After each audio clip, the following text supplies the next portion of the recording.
Welcome here to celebrate Easter on this lovely spring day.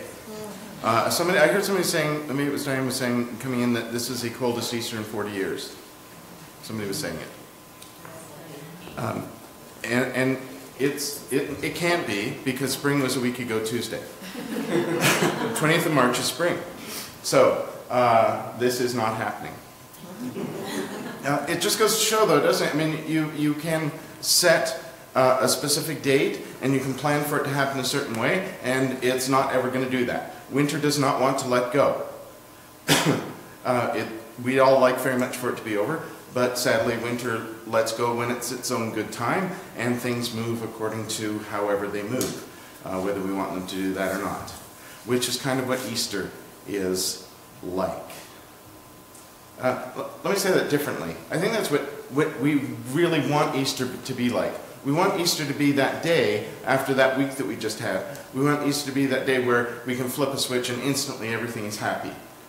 Hallelujah! That's the hallelujah we want. It is. That's the hallelujah we celebrate in churches on Easter Day. The happy hallelujah. It's a happy day. This is the day that the Lord has made. But the story's a little different. The story's a little different than that. Because despite the fact that, and we'll talk about this next week, but despite the fact that we want Thomas to be the disciple that doubts, none of them believed. Even in John's account, when it says that the two disciples, Peter and the disciple whom Jesus loved, came to the tomb, and it says that they saw the linen wrappings there, and that the body was gone, and they believed. I think what they believed was he was gone. I still don't think they understood what was going on. And then they went home. Then they went home. Jesus is dead, the body's gone. Now what? Well, one person stayed at the tomb.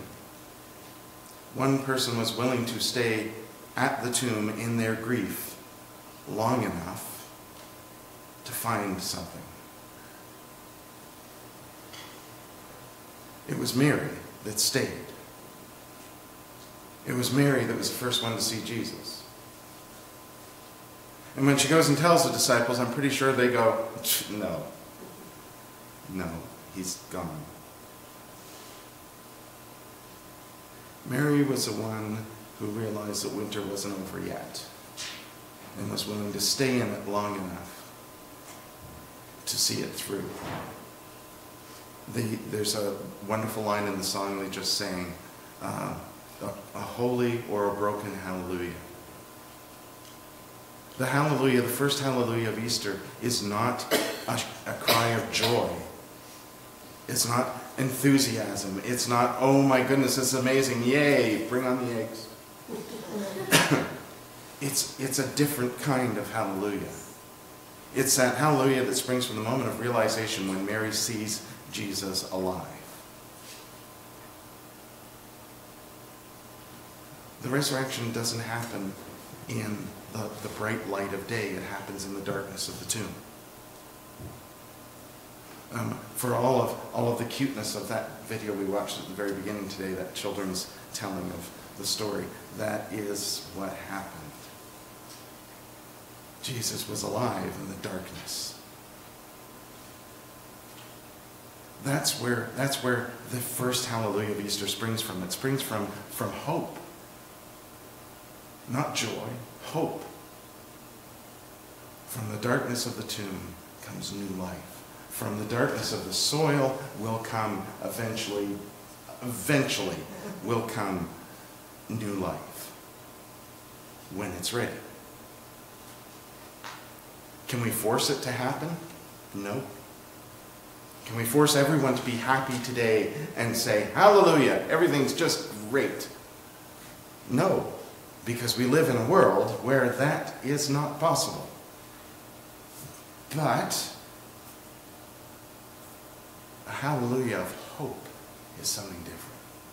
A hallelujah that springs from the grief and sadness that we've experienced and the hope that we see in Jesus.